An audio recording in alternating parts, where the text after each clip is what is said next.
Okay, so this time we're going to talk about a little different subject. This is pine trees. And this is a result of a problem with pine trees that you may or may not be aware of. The problem here is a abiotic disorder from over pruning.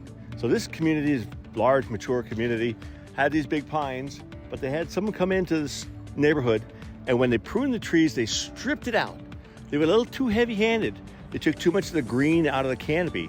This is a technique we call lion tailing, like a lion's tail. It's a big, long thing sticking out with a big poof on the end, which is what they did to these trees. What this does, it creates too much exposure to the sun, which creates sunburn and stress on the trunk of the tree that was previously shaded for years and years in full shade. Now it's open to full hot Vegas sun. This is very hard on the tree. It stresses the tree's defensive systems, and then the beetles attack. So when I see branches like this, these individual branches that die, and yet others are still alive, it means the beetles came, put their eggs and larvae in these branches died.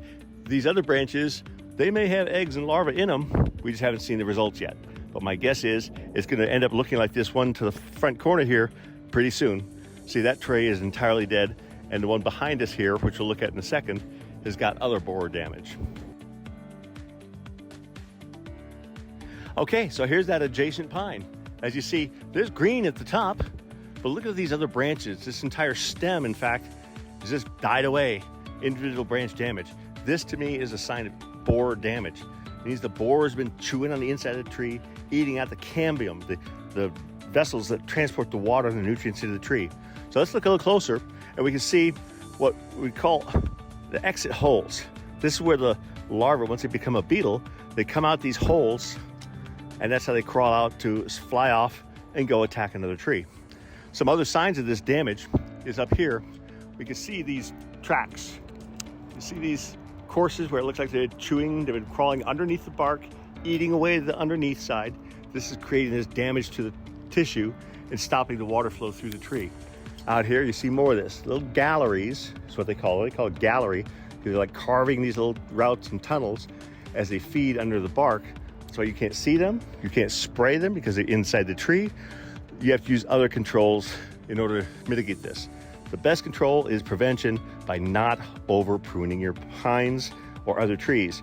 Make sure you're using a certified arborist and qualified tree professionals, not just some guy who says, oh yeah, I can cut a bunch of your tree for cheap. That's not always the best value if it does this to your tree. Okay, so here's another example of this borer damage that these the insects do to these pine trees. When they get overstripped or stressed, the borers attack it. Once the borers move into the main trunk and down into this area, this is when the problem really happens. So here we look at what happens. All of this is called frass. This is all the sawdust, the chewings, the poop from the larvae they're feeding and eating away the inside of the tree. Once this happens, as you can see, the tree is done. There's no survival after this. The tree must be removed.